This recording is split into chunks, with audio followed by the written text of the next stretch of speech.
Yes.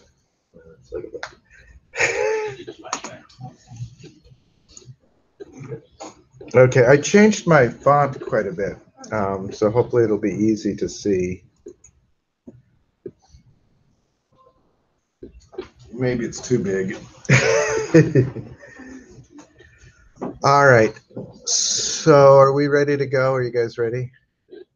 Again, it's okay if you're not done with the first one. I will give time. I don't take off for late assignments, and my timing on these is speculative at best when I assign the dates.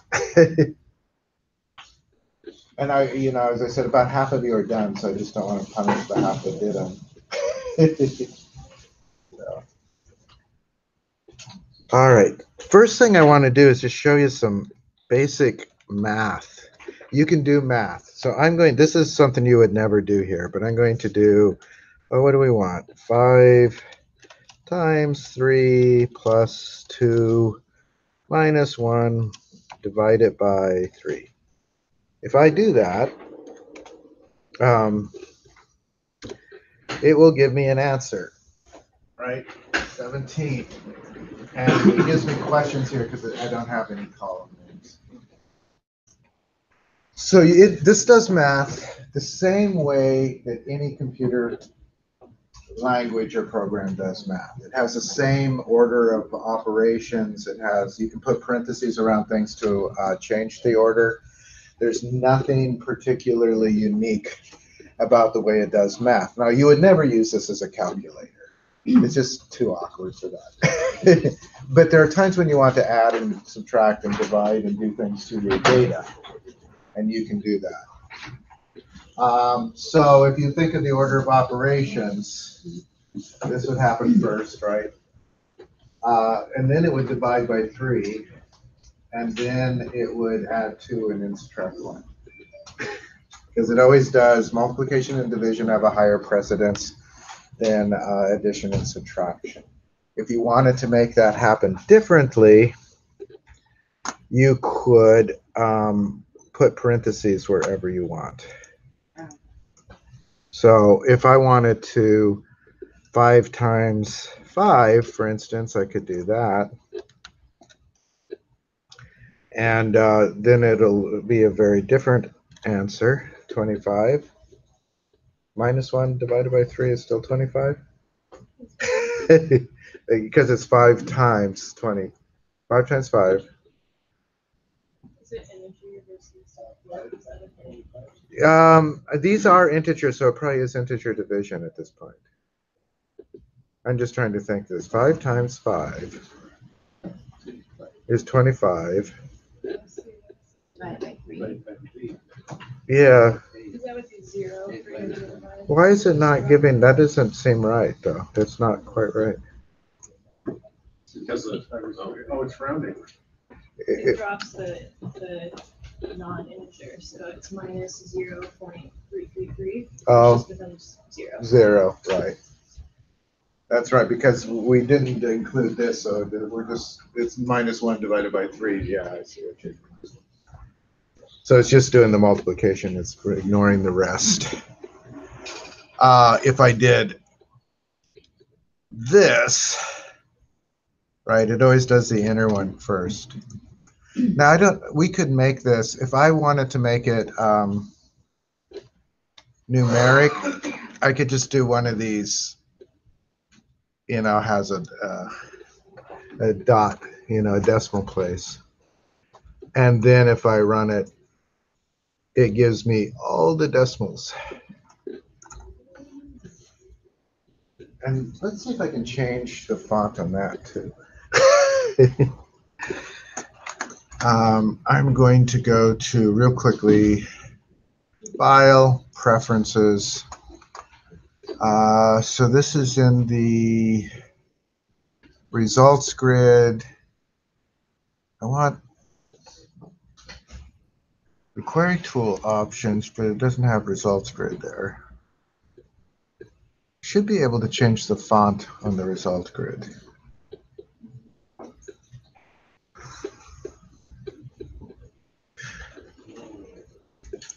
Doesn't have a font.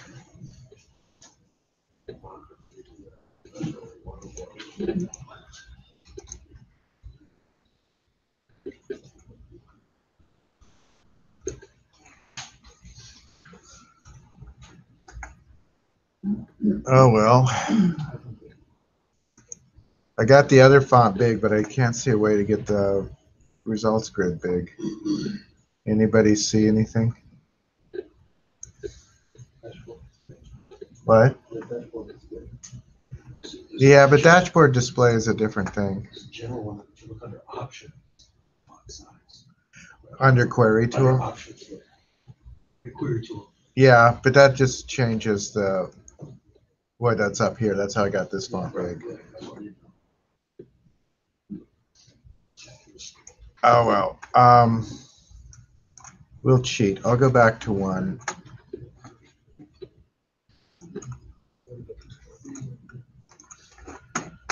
And what I will do is I will zoom the browser. I was trying to avoid that, but all right. So I just wanted to show you could do some math, but let's do something where you might actually want to do some kind of math like that. In Community Assist, there are the donations. Let's just arbitrarily say that X amount goes to the actual charity and another amount goes to, from each donation goes to the maintenance for the charity, paying wages and things like that. I'll figure out a number. I want them to be a little bit odd so that we can do some other things.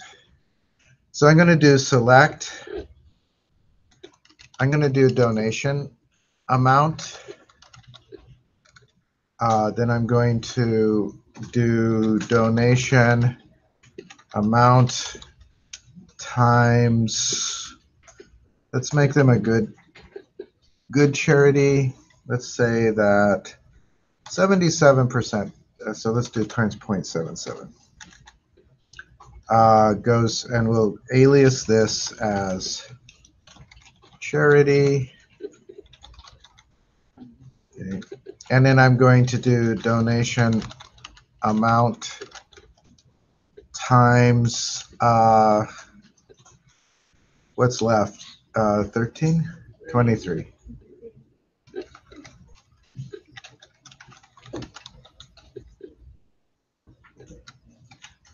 Is that how you spell maintenance? Yeah. From, that's a word I always have trouble with. From donation. Okay. So what we have is basically it'll take each, oops, this amount, it was $500, so $385 goes to the charity and $115. I didn't get any weird decimal things, so I'll have to do that later because I wanted to round things. Does that make sense? I mean, you're just doing simple math in there. I just want to show you can do math in here. And there are times when you want to do this, right? Times you want to do some calculations based on I'm that. surprised the titles don't carry over your caps. Something about, now I don't know if it's just PG admin, but it defaults everything to lowercase.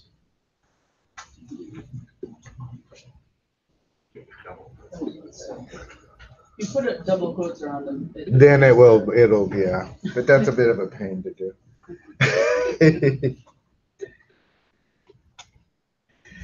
If you look in the table of lists and everything too, that does everything in lowercase. If you're doing this for real, and particularly if you don't have an environment like this, because a lot of times the other environment for talking to this is the command line. A naming convention and a capitalization convention can be really useful just for making so it's easier to know what to type, what's there. Again, it ignores, for the most part, it ignores the capitalization up here, and it would in the command line too, for the most part. All right, so I'm not going to do a lot of just math there. I do want to, I think I want to show you a couple of other functions. So I'm going to do something very similar. So I'm going to do select donation amount, and then I'll do donation amount. And the reason I'm dividing it by 9 doesn't make sense. But I want to show you how to round and how to do a couple of other functions on it. So this should give us a long, complicated, you basically probably don't want to see all those repeated decimals. So let's just, we can do real quickly, we can do just a round on that. So I'm going to copy this and then just change it a little. So if you do, there's a round function. I think. Wonder why it's not giving me a color for that. One of the things you have to do for the round is say how far you want to round it to. Steve, you know why your right-hand column charity is so wide? I stretched it. Okay. I grabbed it and drug it. I did that so we could see the whole decimal. Will this work? I'm just wondering why my round, it did. There's no color coding for round in here, I guess. Seems like I did have color coding at home, but maybe not. So it rounded it. This is the equation, and it's rounding it to 2 decimals. This actually changes the underlying number when you round it. If you were to do further math on this, it would work off the rounded amount. So it's actually changing the number. There are certain other things we can do that just change the look of it, and don't change the underlying number. The round actually changes the number. That makes sense? Now, how do you know? So in the chapter there, it has a lot of these functions. But if you look up at, if you really want to know,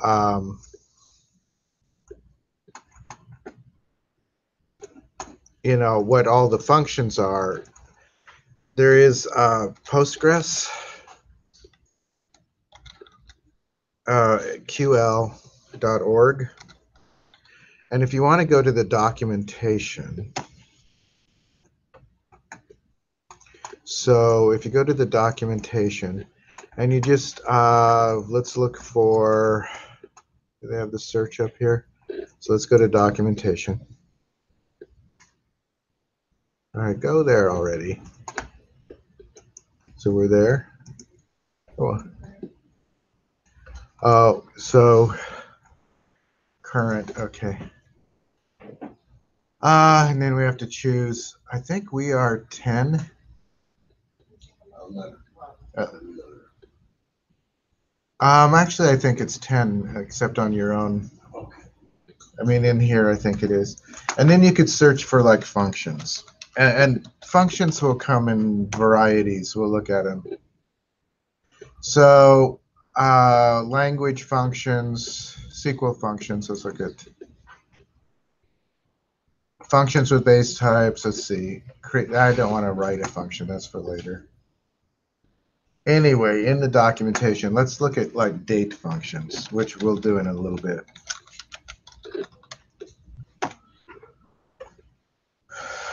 So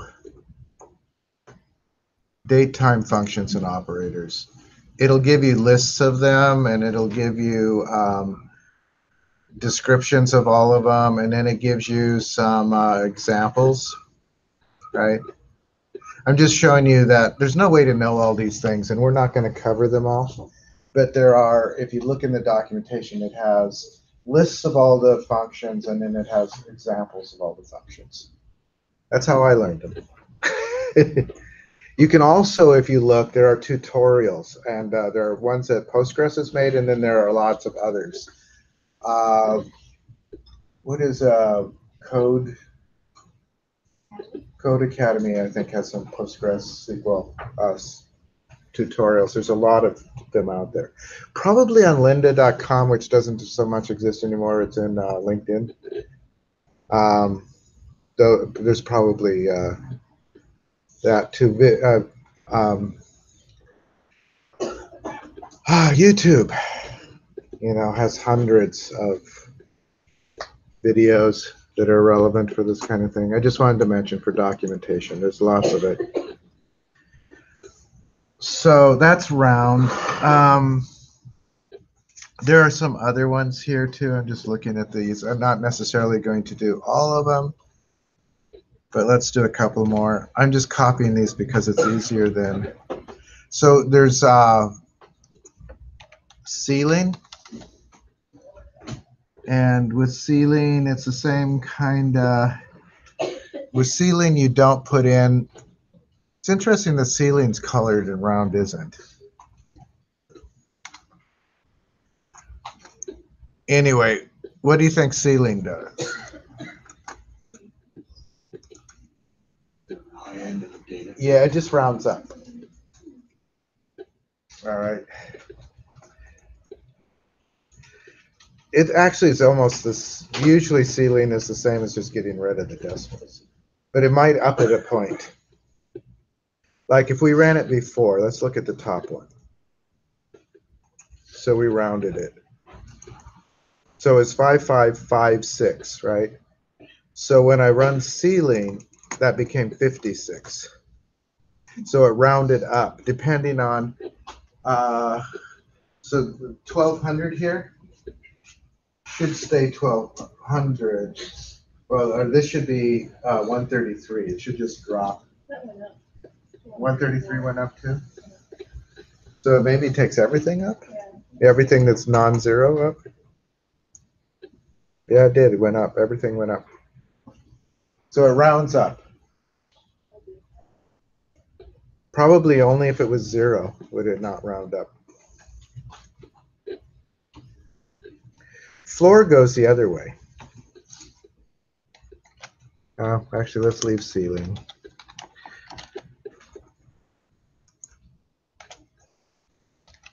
And change it to floor. Floor goes the other way.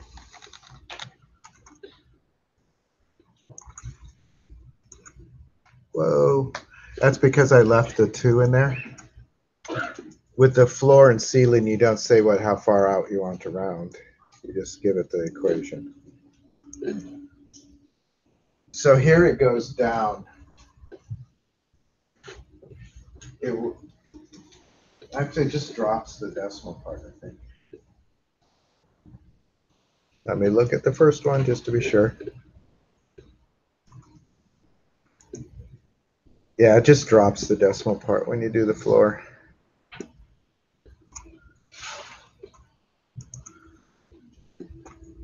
All right, so those things could be useful when you're doing calculations. And again, floor, ceiling, round, they all affect the underlying number. But you can also make it just look pretty, but it doesn't affect it. So I'm going to do one more of these. And I'm going to, instead of round, I am going to say 2 car. And we'll do divided by 9. And then I'm going to, in single quotes, I'm going to do a $sign. I'm going to do a space. I'm going to do 9, 999 .99. Anybody have any idea what that's doing? Formatting. Yeah, it's just formatting it.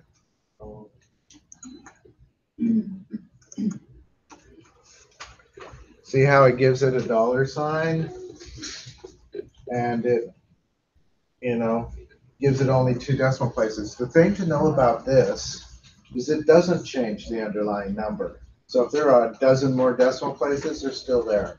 It's just not showing. So if you do math, well, actually, you have to reconvert it to a number to do math. I mean, it's now a character.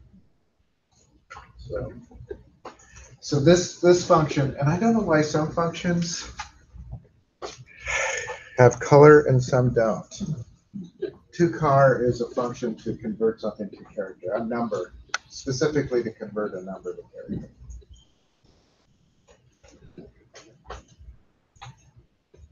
Does that make sense? Guys with me?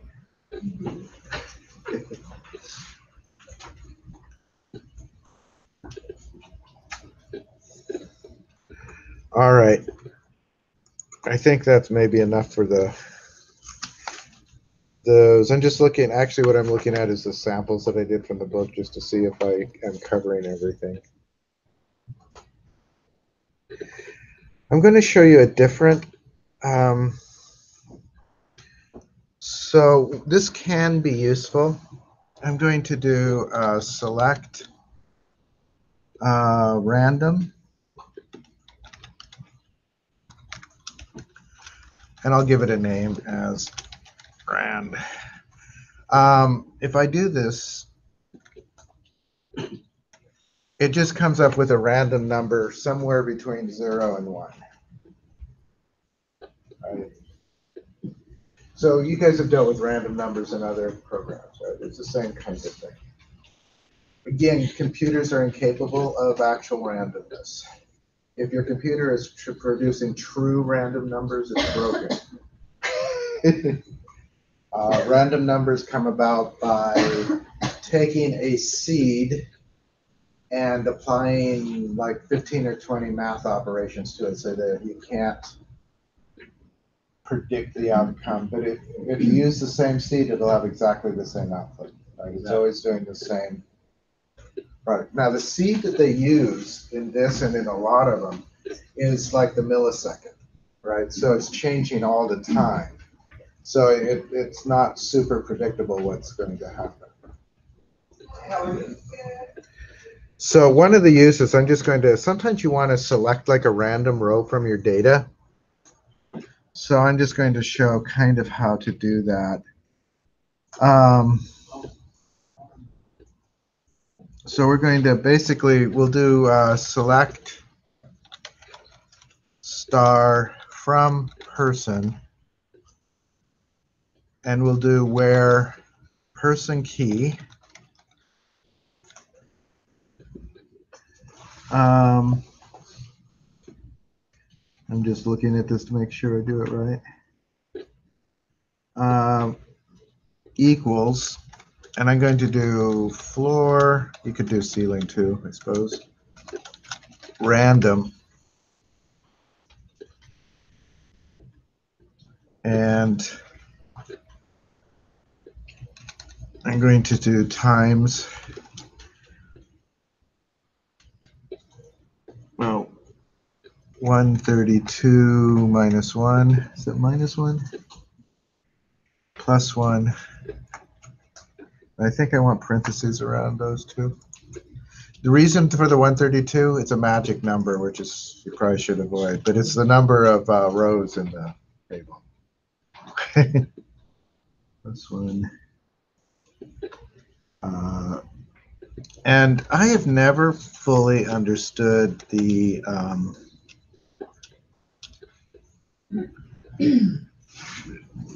so I understand that the 132, this is the number of rows in the table. Minus 1, I've never quite understood the plus 1 plus 1. Does anybody have a good explanation for me? I'm just taking it from the documentation. There's a reason for it. Basically, you're trying to convert it from a decimal number, like what we had before, to an integer number. And you're trying to keep it within the bounds. The bounds are, I think the bounds are from 1 to 132. We'll see. It should take a row. It should get us a row. Actually, I don't need to do that. Oh, I didn't like that. What did I do? You're missing an opening run. I'm missing one at the opening part. No, right before the 132. Oh, okay. You got too many clothes in that. It's always plus one. Good. So let's see if that makes a difference. Yes. So I pulled out 2, which is odd. 72 and 87. You might not. And if I run it again, I get nothing. And if I run it again, nothing. Again, why am I still getting nothing? And then I get 1. So it's obviously not perfect. I haven't set up that thing perfectly because it's not always finding something. That being said, there are a few numbers that might be missing from the table. The person keys are not necessarily 1, 2. Not necessarily. I just wanted to show, this is sort of to show the random function. The only time I use the random function ever, I mean, you could if you were doing, and you'd probably learn to understand those numbers a lot more if you had to do this. Sometimes for data analysis, you want to pull random sets out of your tables, right? And you need the proper random set, and you could use this, although typically when you're doing that kind of analysis, you would export the data to an analytic tool. So you could do it in here. So as I said, it's not always working, and that suggests to me that my numbers at the end are not quite right, and why I get 2 sometimes and not others. I'm not sure.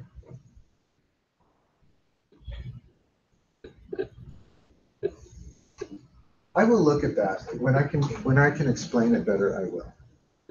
I've always just sort of copied it from the docs. But you can see we're sort of getting random fields. We're just not always getting them. And I do know the only number I'm 100% sure, so we're 132 minus 1. Typically, that's because it's treating the set as a 0-based array. Does that make sense? Your first person key is 2. Yes, the first person. So if it comes up 1, it won't come up. And as I said, there are other person keys missing throughout. One of the things that happens when you auto number something is if you make an error on entry, or if you delete a row, it never comes back. So there could be gaps in your numbering list, and that's perfectly fine, but it could result in 0 returning, but it's returning 0 too often. Sorry if I missed, but I'm not sure. I got 2 like that and 1 like we're talking about 3. Yeah. Why is the number change? I'm not sure. That's what I'm saying. I'm not sure. This must be producing a range of numbers as opposed to. I will look into this. I will find a decent explanation of why plus 1 plus 1. Part of it I know is that you're multiplying it to take the decimal. So the floor is to strip off the decimal parts. And then, you know what? I wonder if ceiling would work better. Because ceiling would round up. What we're doing, one of the times 1, right? It's random times all of this. So one of the times 1 is to try to get it up above 0. And if I do ceiling, it may, I think floor, if it's below a certain amount, it may just give us 0, right? That could be why we're not getting anything. It still doesn't do it. So ceiling doesn't make a difference. I don't want to spend forever on it because it could take a while to figure out. I'm still getting 0s sometimes, and 2 sometimes. I will look into it. I don't think I asked for that on the assignments anyway. I try not to ask for things that I can't explain.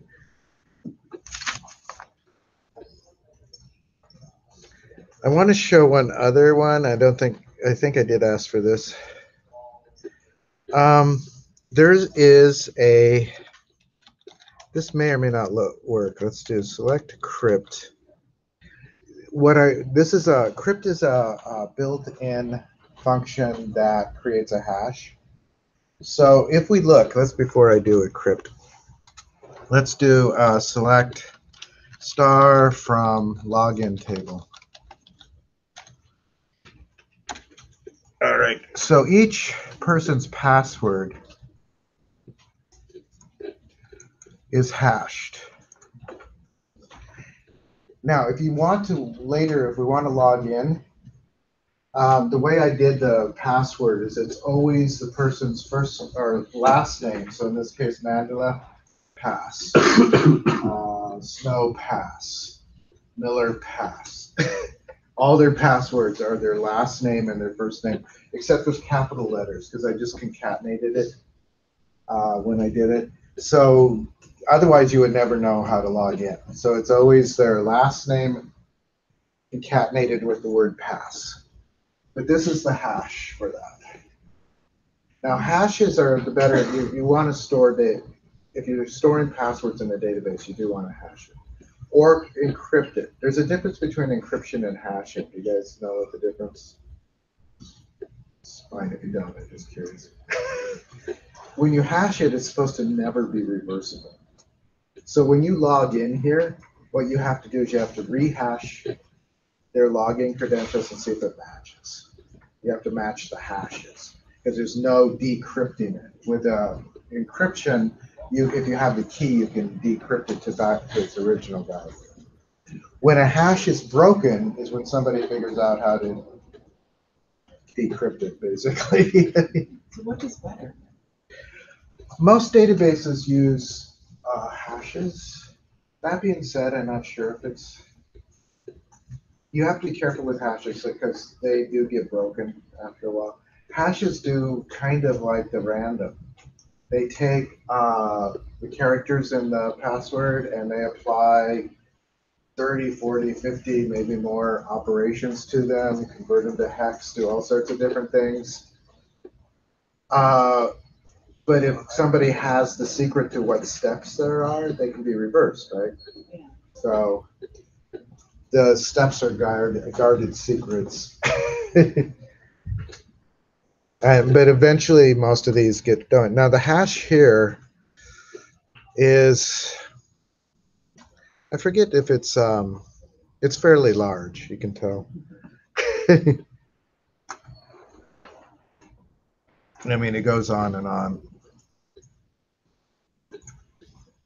And it didn't work, there it goes. But I do think there are hashes that are more. But so I was going to do the crypt. So I'm going to do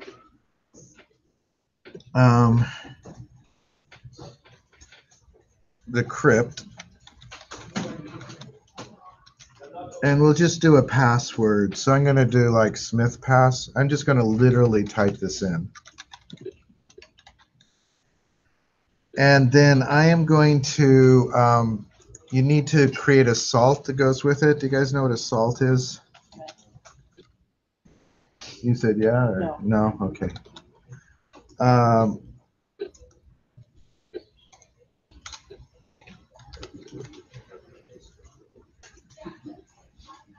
A salt is basically a protection against what's called a dictionary attack. We're not going to spend a lot of time on this, but I just want to show you how the passwords are generated. So a dictionary attack is basically they go through a dictionary and they match all the letters to the hash algorithm. And they just can go through all the words in the dictionary. So if your password consists of just words, you know, they might be able to match, and it keeps track of what pieces match too as it goes through. So it's basically just a crunch. It just crunches through all the passwords of a database, matching different combinations of letters and words to see if they match the password. And then once they've created a crypt that matches, then they have an in, right? So one way to avoid that is to put in a salt. And a salt is basically a random set of characters and numbers that is attached to the password, is concatenated into the password for the hash. So it keeps it, you know, a little bit less vulnerable to attack. So, so in this function, what are the attributes in that? So this is the type of salt, and I knew what this is. I'm looking into the chapter right now. So let's go to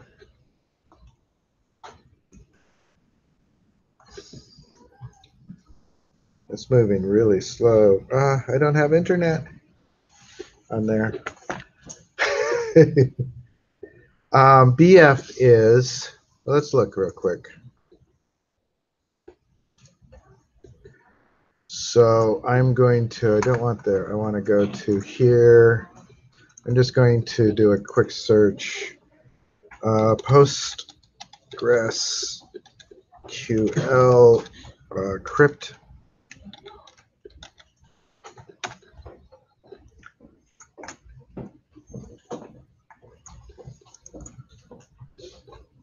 So this is the crypto thing, create a replace function.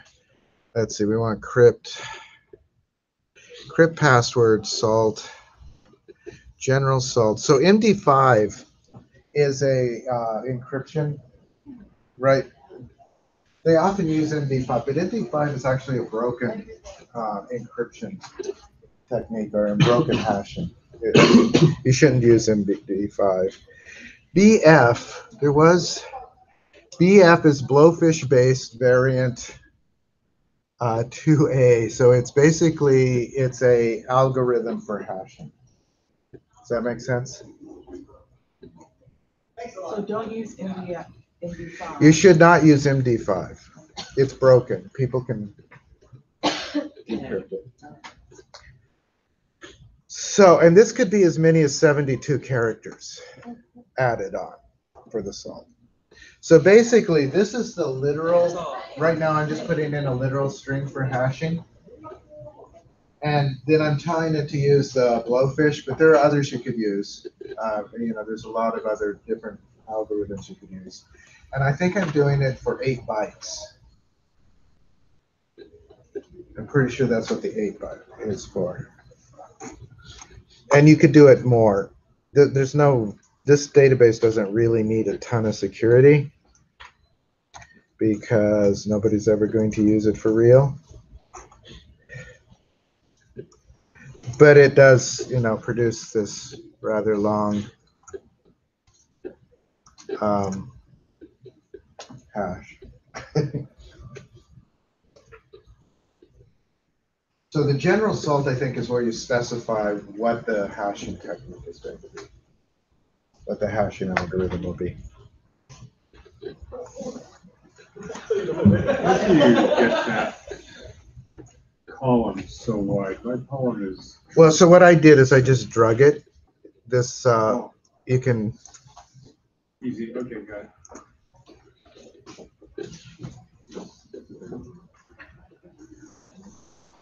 Just real quickly, I'll just do this with like select. Well,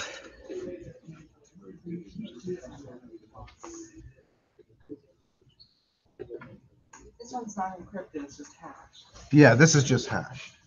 And we wondering why it's different for everyone, for each of us. Why we put in Smith House.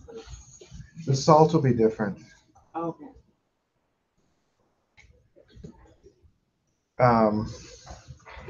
Is that for every time? I think so. Well, let's see. Let me see if I run this again. It should be the same. It's got to be the same. Is that the same as it was? No.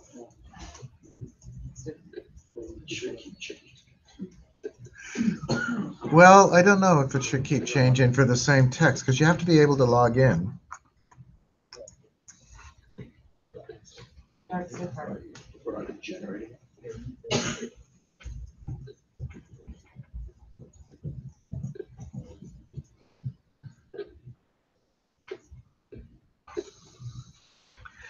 So let's look at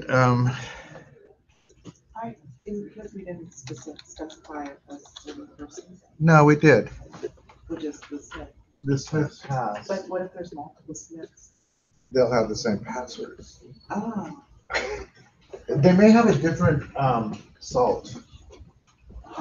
So the way you would log in, so I'm going to look, I'm going to do, let's do select star from login table again. Actually, I've got that right up here.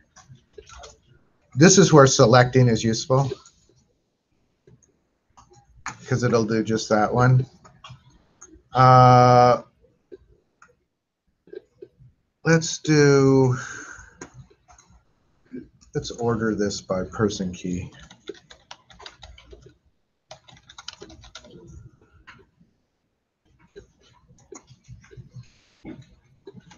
I don't want to spend a lot of time. So we have J Anderson here. And it would be Anderson pass would be the password. So what I want to do is log in for J Anderson.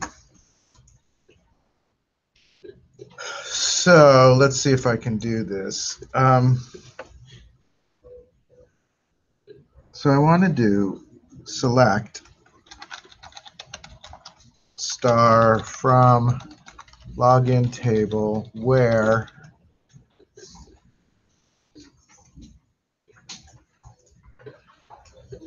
person username equals J Anderson. I'm spending longer on this than I want to, actually, so let's hope this works real quick and we'll go on to the other more useful functions for you. So we're going to do where person username and person password equals crypt, and the pass is Anderson pass. And then we want to do person password. So we're going to look inside the person password. So this is a little bit different use of crypt where we're looking at their actual password. We're looking at what their pass was. It's going to look at that and see if it matches based on, that's, they're basically checking their password name. So if I do this, we should come up with just J Anderson. So J Anderson can log in. One of the things that I did to keep from having to type this, mostly when I use this for web things, is I created a password encryption function that incorporates the encrypt thing, and I created a login function that incorporates this. So all you have to do is enter their password and it'll bring it back. Username and password. Now, I'm not entirely sure, so it needs to inspect the password to figure out what the salt is, I think. What it does is I think it extracts the random salt and looks for the part of it that is matching the name. That's my guess.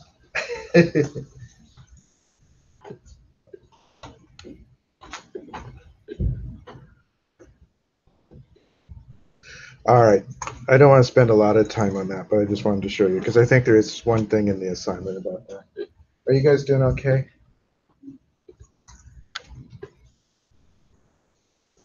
I will say this is a leap in difficulty from the last assignment because of all these functions.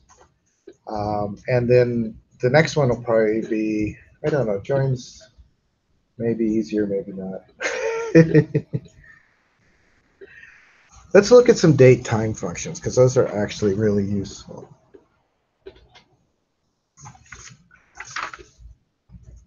So I'm going to do date time. Did you guys have questions before we go on?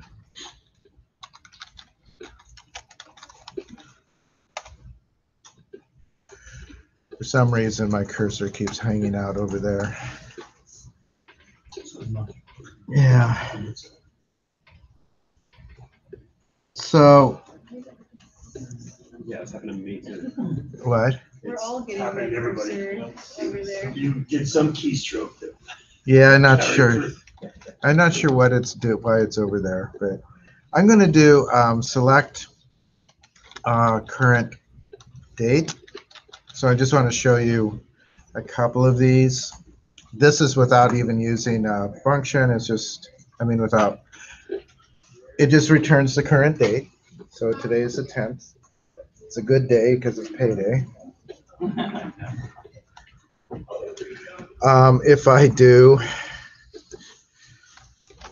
there's got to be a way to bring that back, but I don't know. Select current timestamp.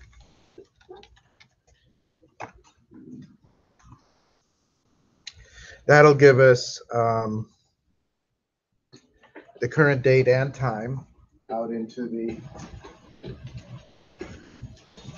seconds. Milliseconds goes out of it. So that's the current timestamp. And you can also, if you just want at the current time, you could do select current time. And it'll give just the time. So those are some functions you can use. There are lots of places where you can use these, right? There are times you just want to get the current time, current date. Yeah. Yeah, I keep it there. Doesn't happen all the time. But it makes sense.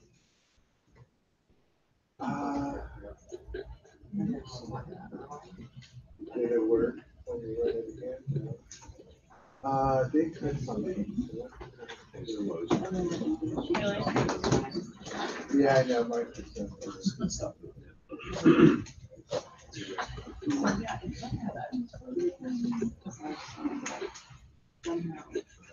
Does it work on current time? Or is that the one?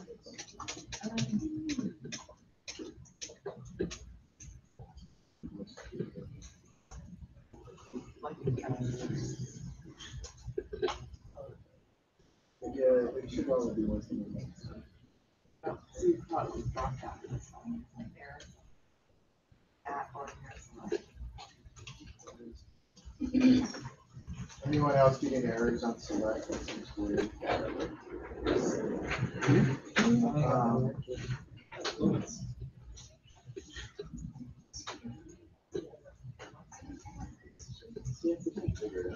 I'm not sure why.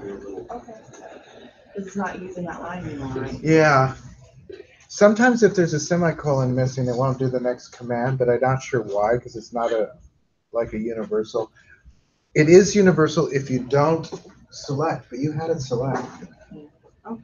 So I don't know. All right, so time, timestamp, etc. I want to show, if you wanted to extract the year, this is a little bit weird in a way, I think, but so let's do donation date. And then what we'll do is extract, and I'm going to do year. Actually, do I want that as quoted? I have to remember if you quote the year or not.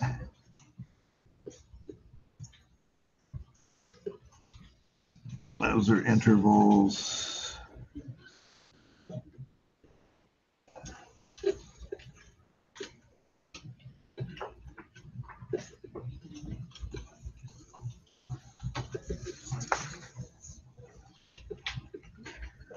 I don't know if it's quoted, but let's do it quoted, and if it doesn't work, we'll do. I'm going to do from donation date.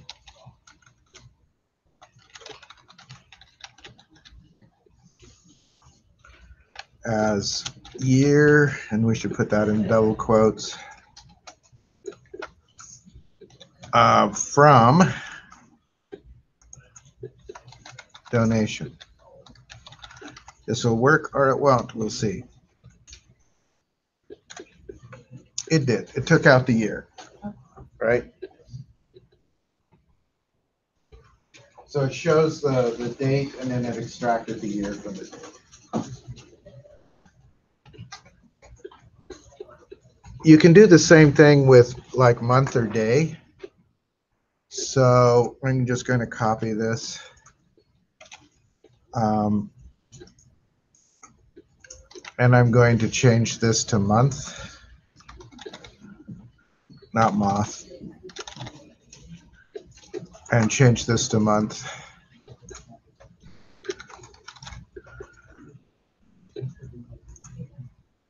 Actually, I shouldn't have to do that.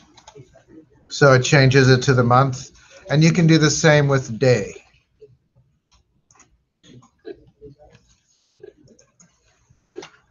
Right, so you can extract any part of a date with that syntax. Any questions on that? Is there a way to actually return the day or the name of the month? I don't know. Actually, that's a good question. I don't remember a function that does that. Doesn't mean there isn't one.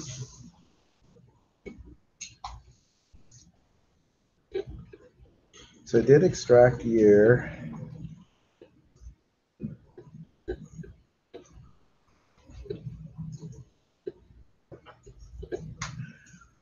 There's a couple of other, I will look. I don't know one off the bat. There is in SQL Server, I know. If you cast a month to character, we could try that. I don't know that it would work. Let's do month. In SQL Server, if you cast it to character, it converts it. I think I'd have to, though. I don't. To car wants a pattern, I think. I don't know that this will work. No, I need to give it a pattern. And I'm not sure. So I'll look. I don't know right off.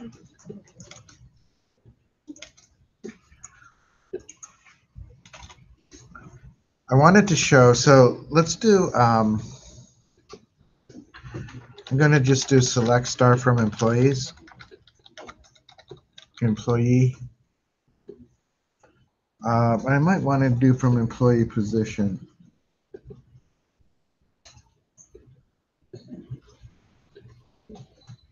Yeah, from employee position.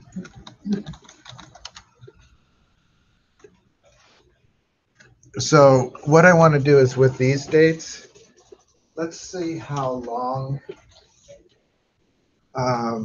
each employee has been there. And there's a weird function that's kind of nice. I am going to do select, actually I'm just going to copy this and add a couple.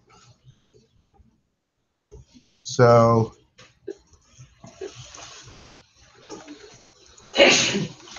I'm going to do, in this one, I'm going to actually do employee key. And then I'm going to do age, employee position start date. Boy, that's a field name. Employee position start date.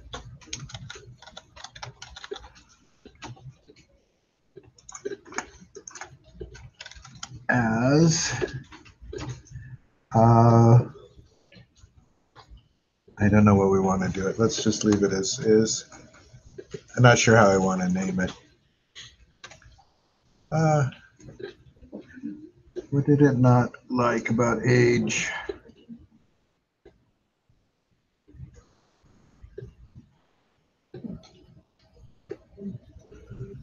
I spelled the employee position start date wrong.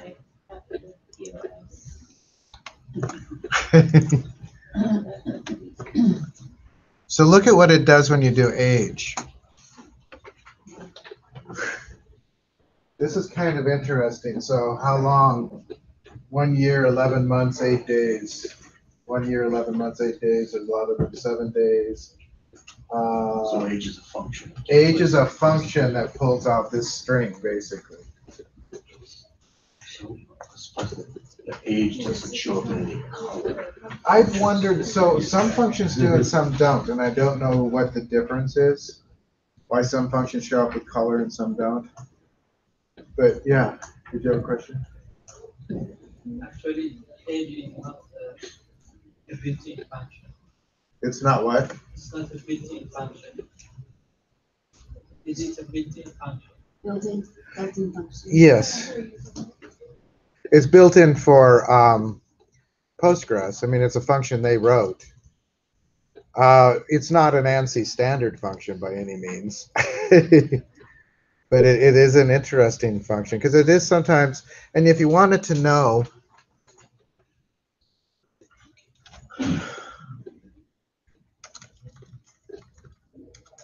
the order, you could do it.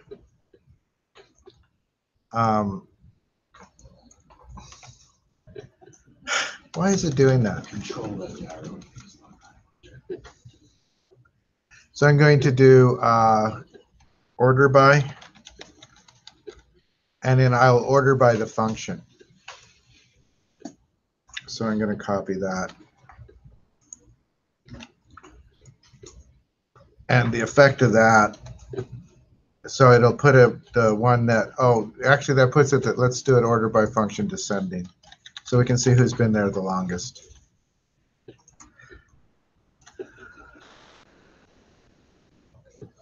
So employee 3, well, actually several of them have been there at 1 year, 11 months, and 8 days.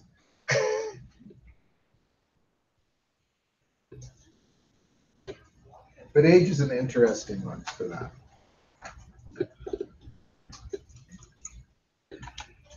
And then I want to show you a little bit of date math because this can be really useful, and then we'll kind of move on to some other stuff.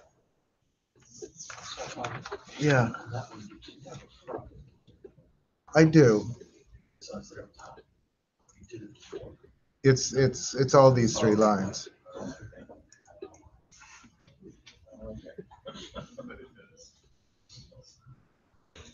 Okay. There are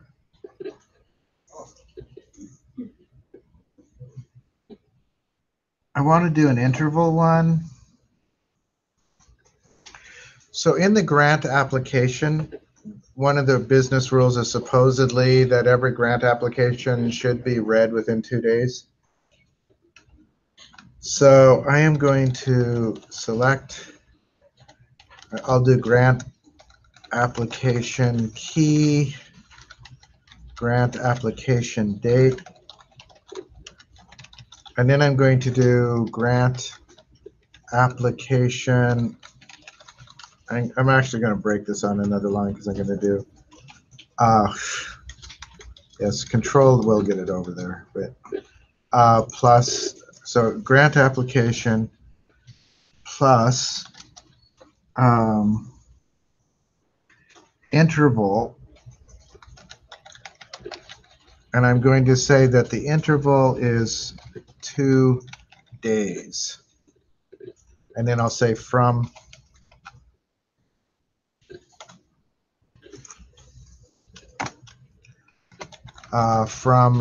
grant application.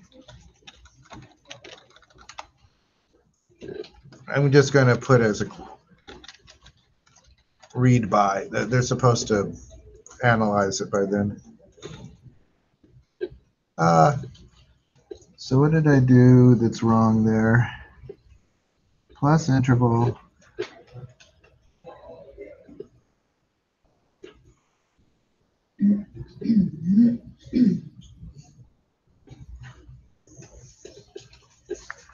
That actually should work. Why is that not working? Is that supposed to be? Oh, this should be not grant application. Grant application date.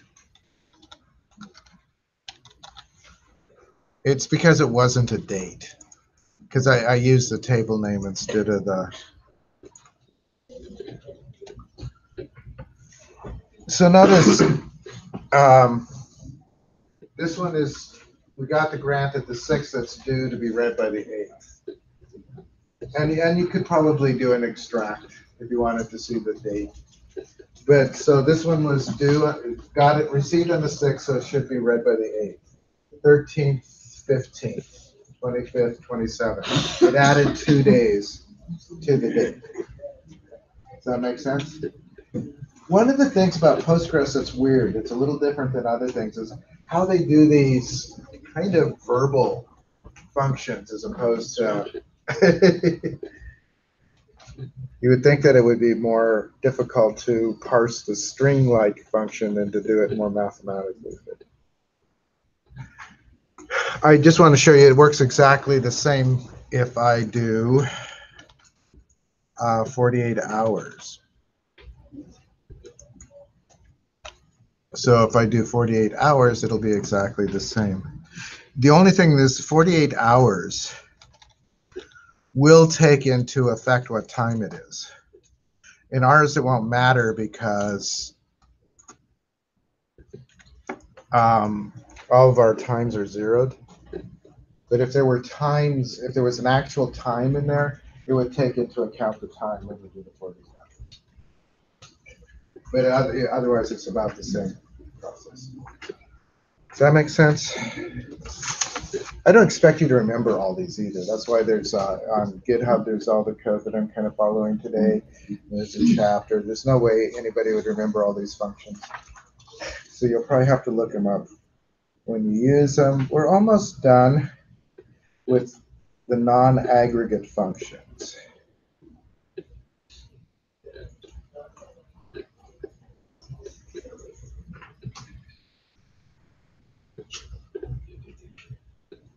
So I am going to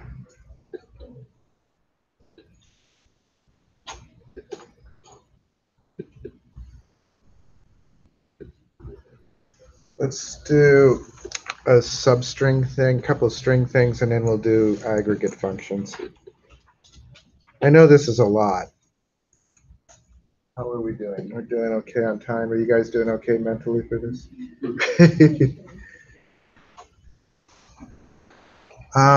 Let's just concatenate something real quick, because this is a little different than some. So I'm going to do, I'm going to do person last name, and I'm going to do 2 pipes. Do you know where those are? They're right above the enter key. And then I'm going to do a single quote, comma, space, and I'll do 2 more pipes. Person first name.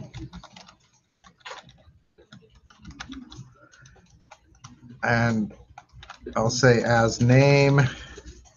Probably should quote that since it's a keyword. From person.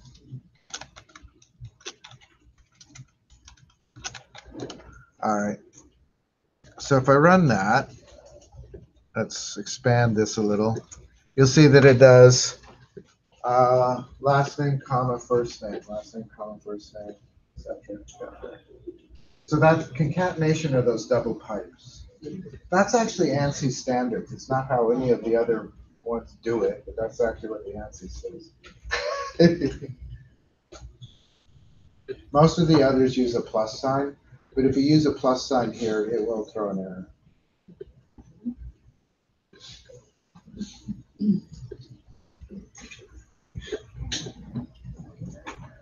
So this is concatenation. And then I'm going to show you a real quick substring. Oh, go back.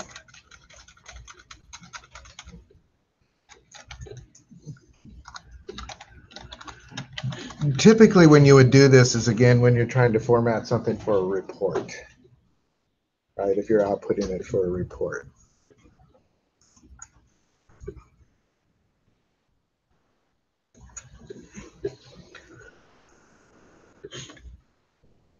So I am going to, have any of you guys done substrings in other languages?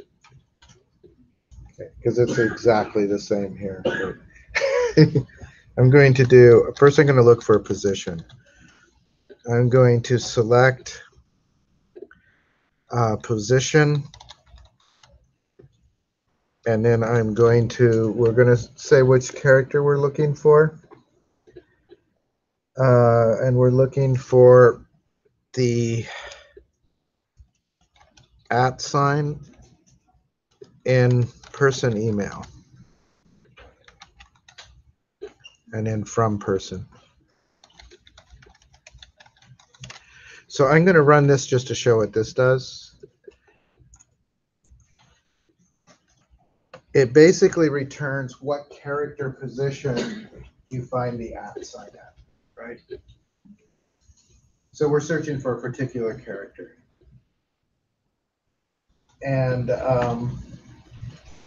it's different for every, depending on their username. So position, there's usually something like this when in all the other languages too, where you can search for a particular position of a key. You know that strings, characters are always an array of characters. Any string, basically they're an array of characters, and that's true in SQL too. So you can get things by position. The first position is still 0. It is not, which is really bizarre because it starts with 1. Most all programming languages start with 0. If you start with 0, you'll find everything offset 1. It's one of the only things I know where the only programming languages I know that has the arrays start with 1. So I am going to do select substring, and we're going to start with character 1, right? Because that's, let's see if I look at substring first. So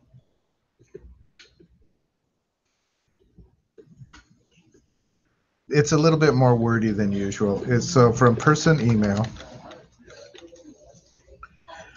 from 1 for the character, and then for position, and then we would do the position at in-person email.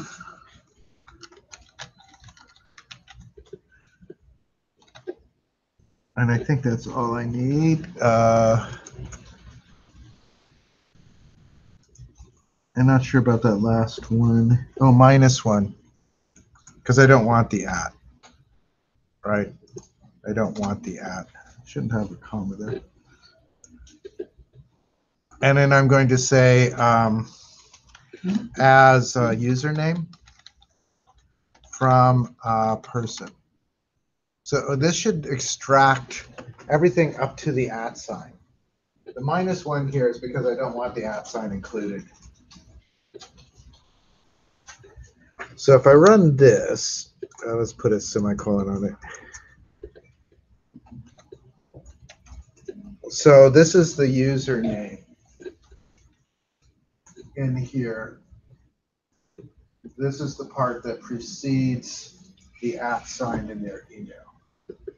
So we're extracting that part of the string. Does that make sense? Again, it's really wordy as a function in Postgres. Select substring person email from 1. That's their starting position. Usually they just do 1. From 1 for position.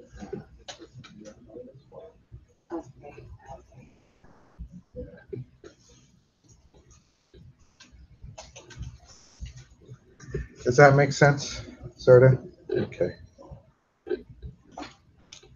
It's a lot, as I said, it's just like the logic is the same as in other languages, but it's a lot wordier. Typically, you would do person email, comma 1, and then you might do the position function at the, But any questions on that so far? Making sense? Okay. Do you guys need a break? Yeah. Yeah. What time is it? 1:30. If you need a break, let's give it. I don't want to do a long break, but if you need like 5-6 minutes, let's do that.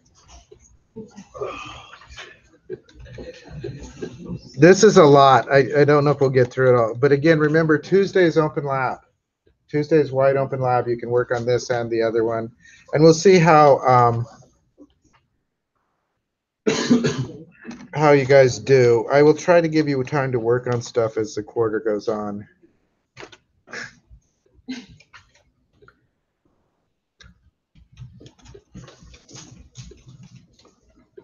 I'll do these fairly quickly, I hope.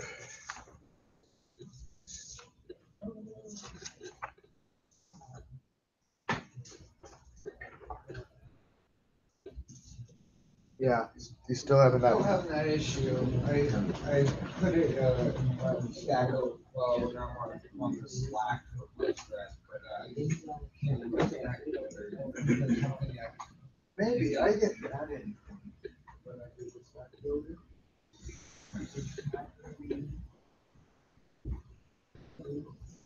It's still doing the same thing. Yeah, try to follow drivers too.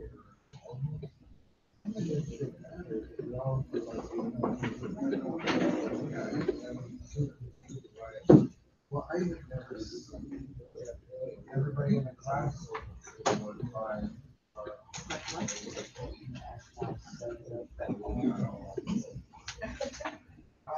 Go ahead and, you got that one.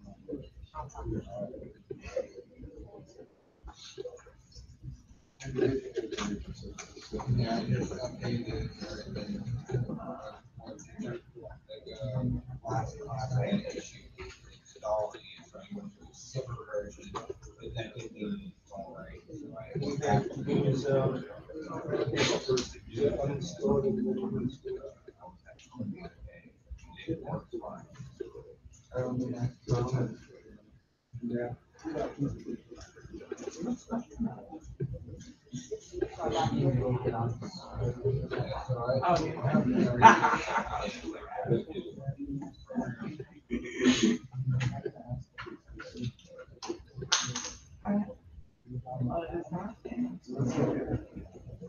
So you just reinstall What did it say?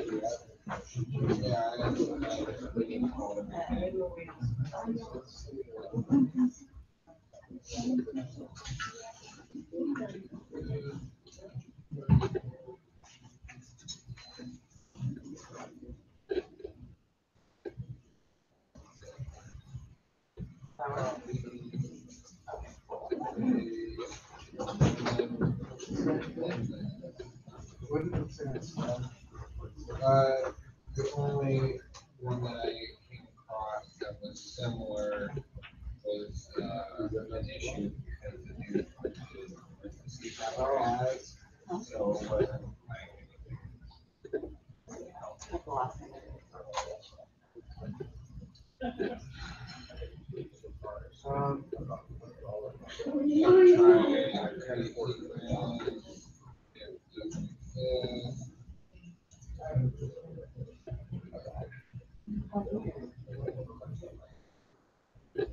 What I did, the way the script is generated, I just,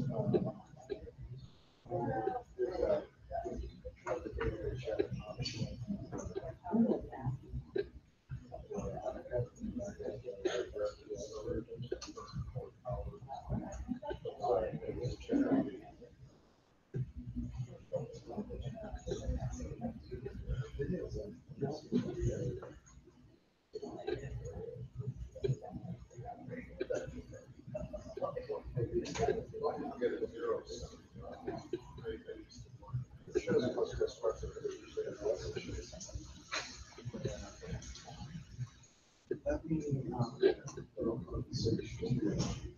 so what is the actual error? Syntax error.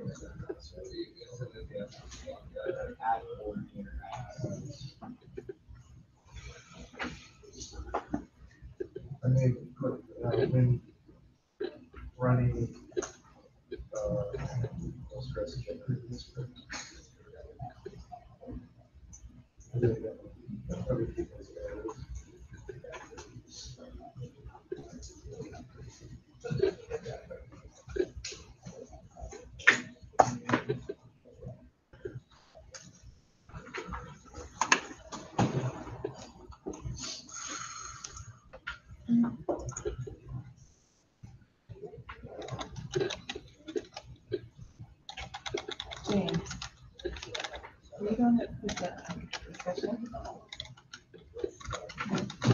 maybe. Maybe last night. I don't know when you put it up. Uh, Setting up Postgres. Well, that was the other day, yeah. Did you get it all? Yeah, but now I'm having issues, putting the script into the community assist and the, text certificate. One, I don't In know. there. Yeah, they're throwing an error. So, For your laptop, right? yeah.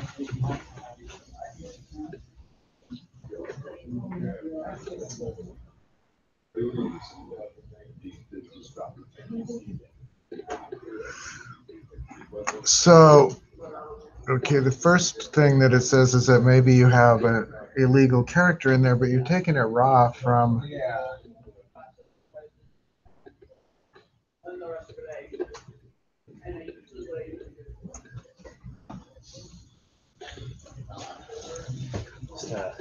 I don't know why it was, but if you took away that crypt line that we had, it Oh. stops indenting. That's weird. Yeah, like if I comment it out or cut it, it stops doing it, but I couldn't figure out why. It doesn't look like it's. Yeah, that's weird.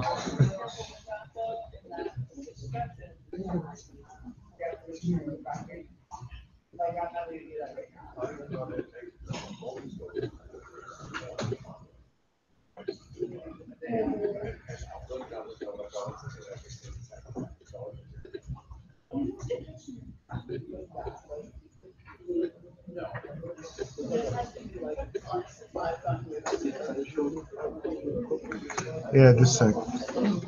What was that?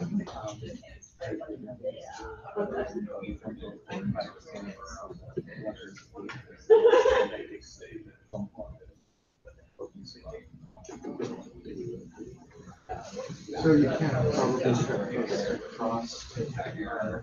I don't think you can paste from outside into.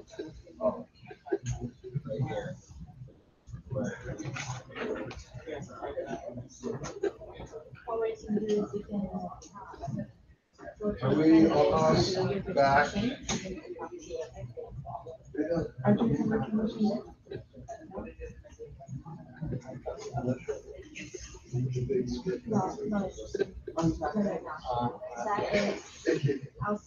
Well, yeah, even what I did is took out that, this is right here.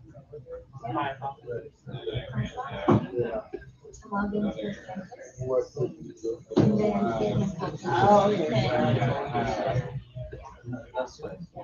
Thank you. That,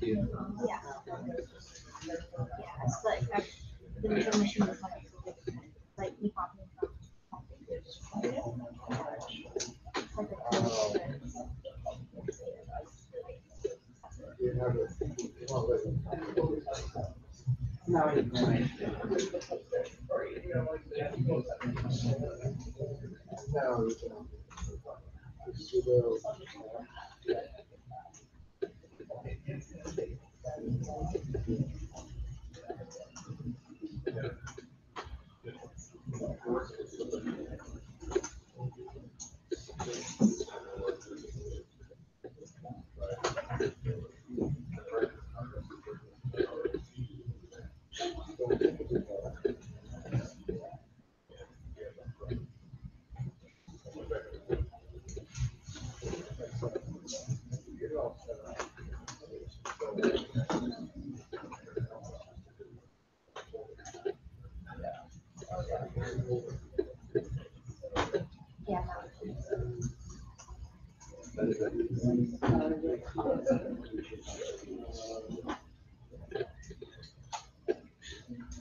Actually, done.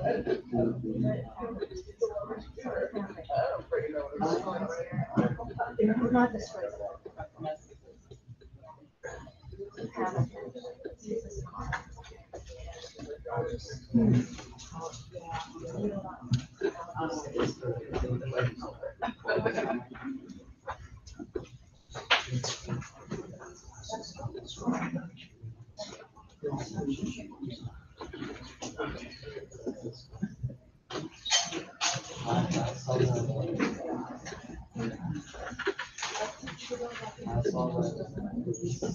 Based on chapter 2.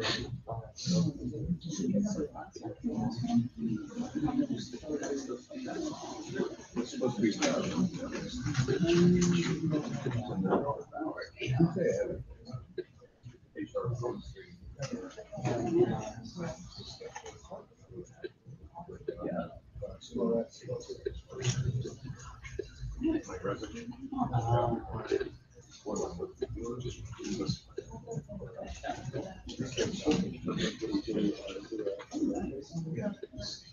There, she can give me the box of exact size, and she says, it's a cheap. I'm getting it. It's a- What are you studying here? Are you in MBA or just taking different sets of lessons?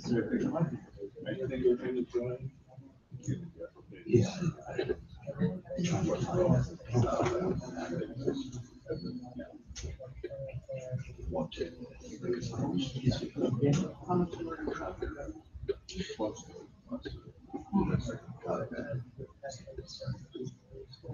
And some stuff like.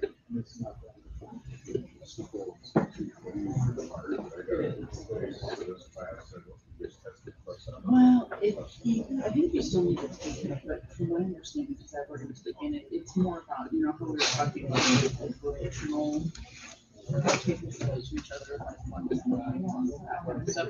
That's basically what that whole process is about. Like, we don't even use like the kind of like the last 2 weeks in class. Because like I took that like 2 quarters ago, and like most people do it, like you can either take it simultaneously or it's not the other.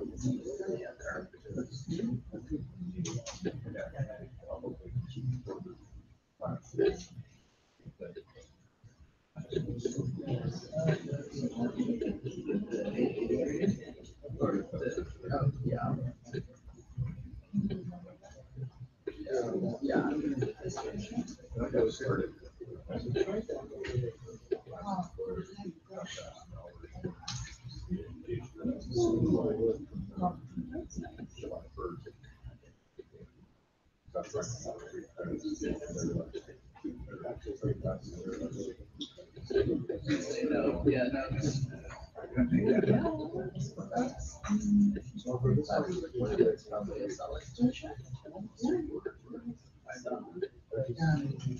I think That's why last quarter was like 1700.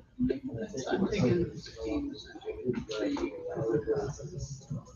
Yeah, it's a little bit of a little worse. I think it depends on what the class is gonna be like. Or maybe 5. So if you look at our school, I think we're school, I know it's zero, so. I can't remember what. I'm trying to think, because I actually just paid my.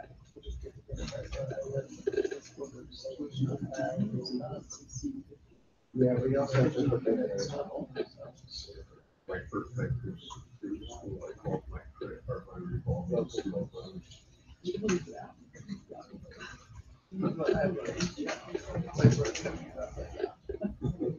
still paying.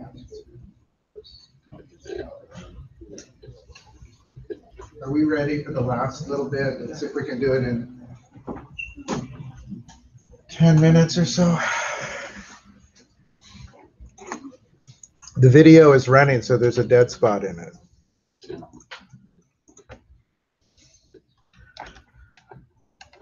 I do not know how to pause the video.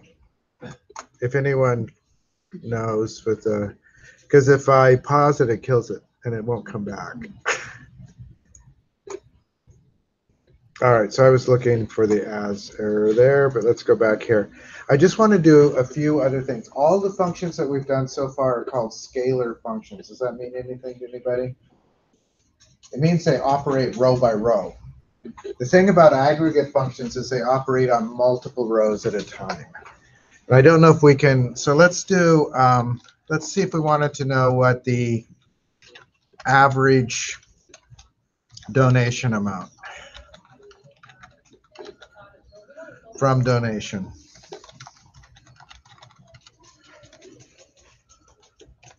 Okay, so if I run that, it gives me what the average is. The average is 99.6. You could round it. You could do other things if you want. But this is operating across all the rows, right? It's giving you the average donation amount. There's a few of these, and these are pretty much the same across platforms, these aggregate functions. So if you wanted to know the total amount of donations, we could total them.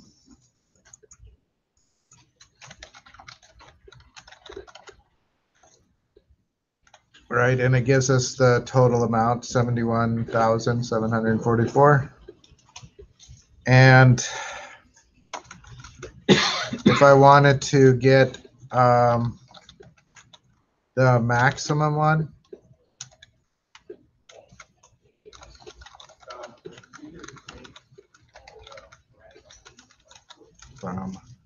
not doing good typing, trying to be fast, but So, Steve, there's a problem if we get slightly different numbers than you. not necessarily. I'm not sure why you would get different numbers, but you could. If you did anything, you know, if you added any data or anything. I know. And as you might guess, there's a select min.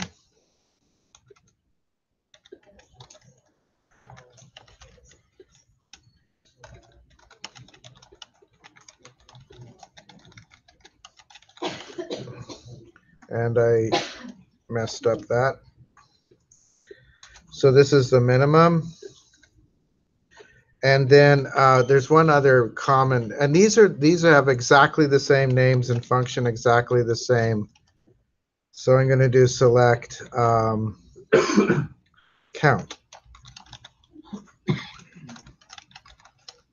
which will give us the count of donations.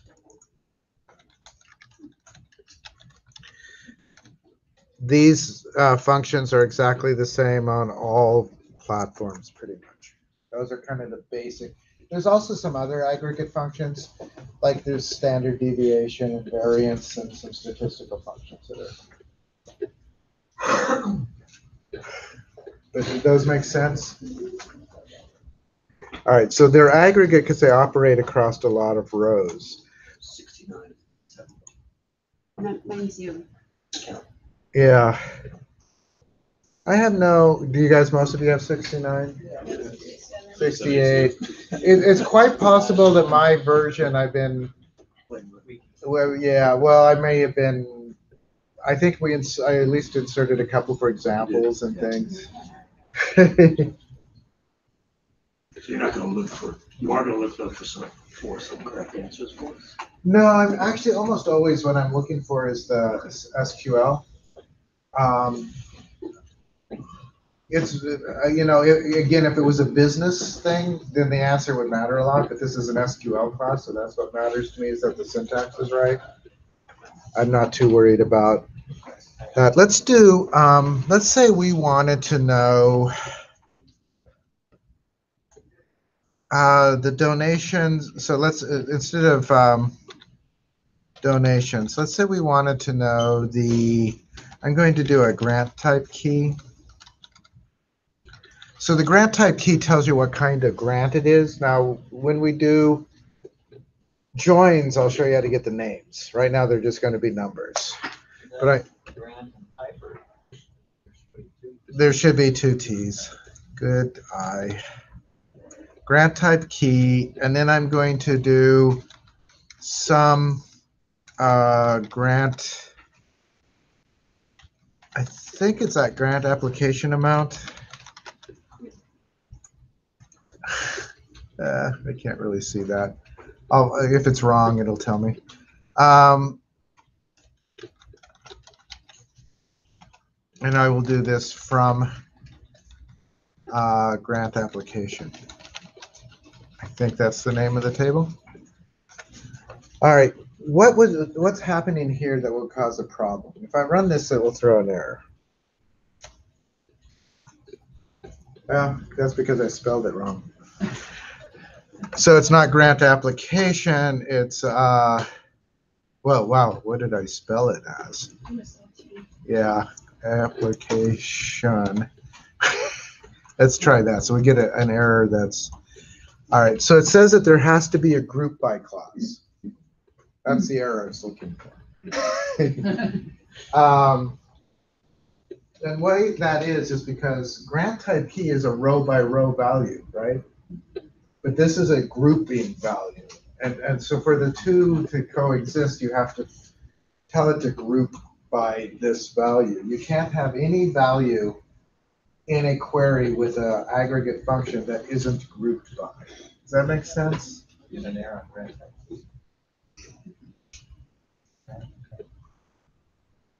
That's because it's the value you have to group by. So let me finish. I'm going to add to this. I'm going to do group by grant type key.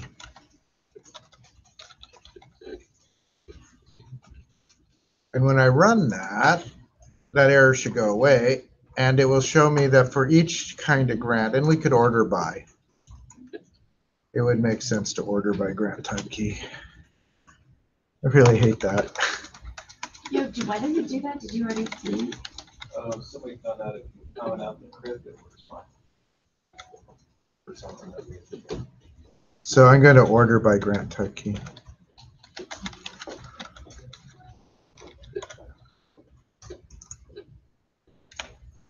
So these are the totals in the tables for each of the types. For what it's worth, one is food, two might be rent, I forget what they are, but they're different types. So for the type 2, it's grouping by that. So it's summed up all of the grants for that type. This is what the group by does, right? Does that make sense?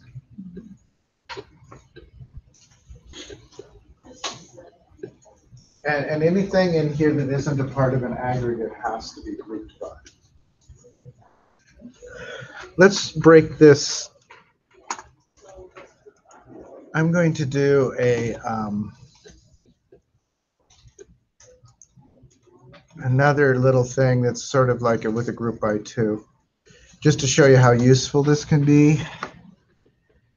And then I am going to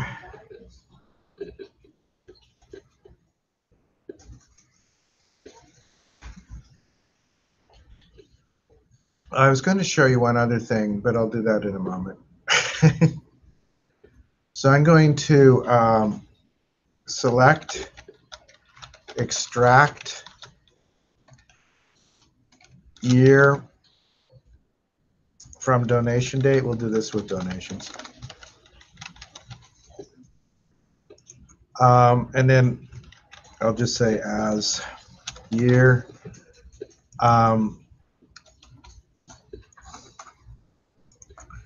And then I will do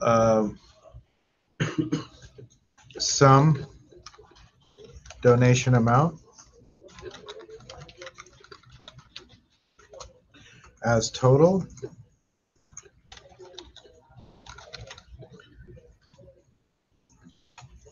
And I'll do it from donation. And then I need to group by, right? Because I need to group by the year, because that's row by row. Group by. And I'm going to group by the function.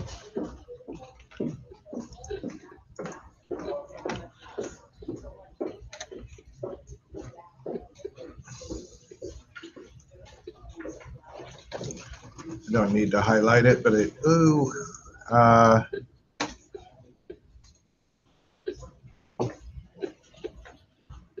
did I spell it wrong again? Amount. Boy, I'm not doing good typing.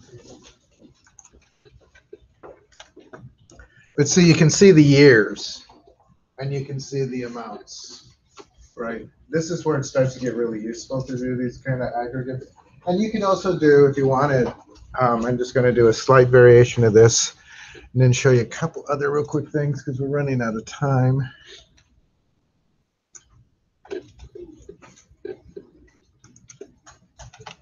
So we could add like average donation amount.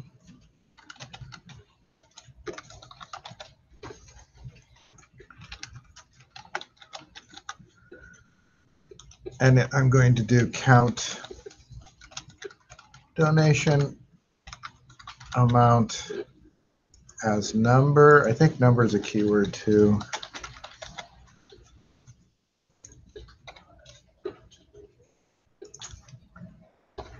So what this does, it just gives you kind of a nice little report. Why is that empty? I think it was because I had a space selected. There we go. You could also format these if you wanted to get fancy. I won't do that right now, but you can couch these inside of $2 right, to format them if you wanted to format them as dollars. And that. I think there's examples of that in the script that's at GitHub. Questions on that? I want to do one other thing. Let's say we wanted to look for years that have an average greater than 500. Greater than 500. Notice that this one, the average is 500. So I just want to eliminate this, but I want to show you another kind of thing. A where clause will not work on an aggregate function. Does that make sense? So if I want to search for, I'm going to highlight all of this. We'll do all of that.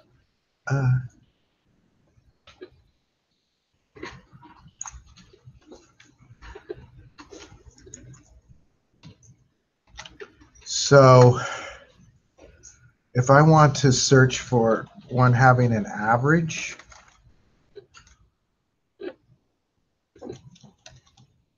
I have, this is a pain. I need to fix that. I should go up and comment that thing. You have to use the word having. Having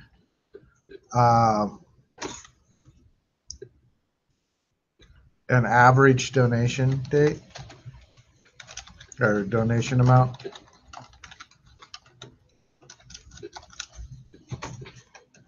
And the having always follows the group by.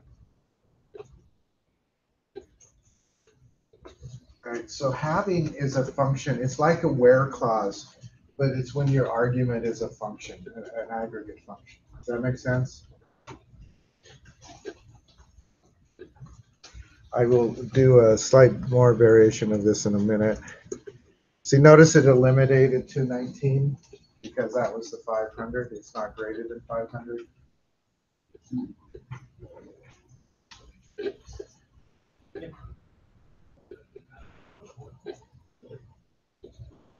You can have a, I'm not sure that you should, there are times,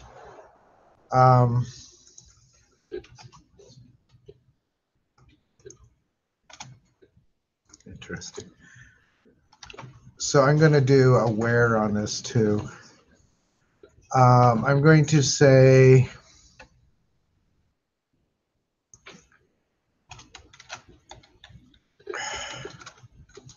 I got to go and get that thing fixed. Where I'm going to do the extract.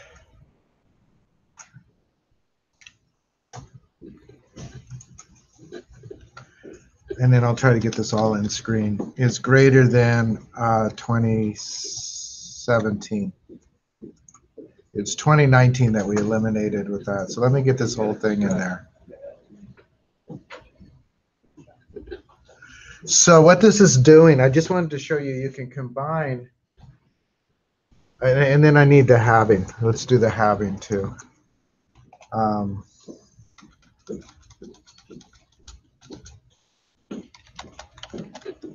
having average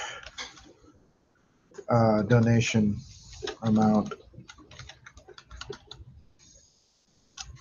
greater than 500. So you can have the two. Oh, I'm missing E. That's what you were saying, right? You can have both a where clause and a having clause. One comes before the group by, one comes after the group by. This can only work on regular data, right? And this one only works on aggregate data. Not sure how often that will occur, but it can occur. And it does work. So we've eliminated, this one eliminated 2017, and this one eliminated 2019. So all we have left is 2018. Does that make sense? I just wanted to show you could have both together. We're almost done with all of these. That's a lot. And as I said, Monday, and we'll see how long you need for working on things. I think that's actually pretty much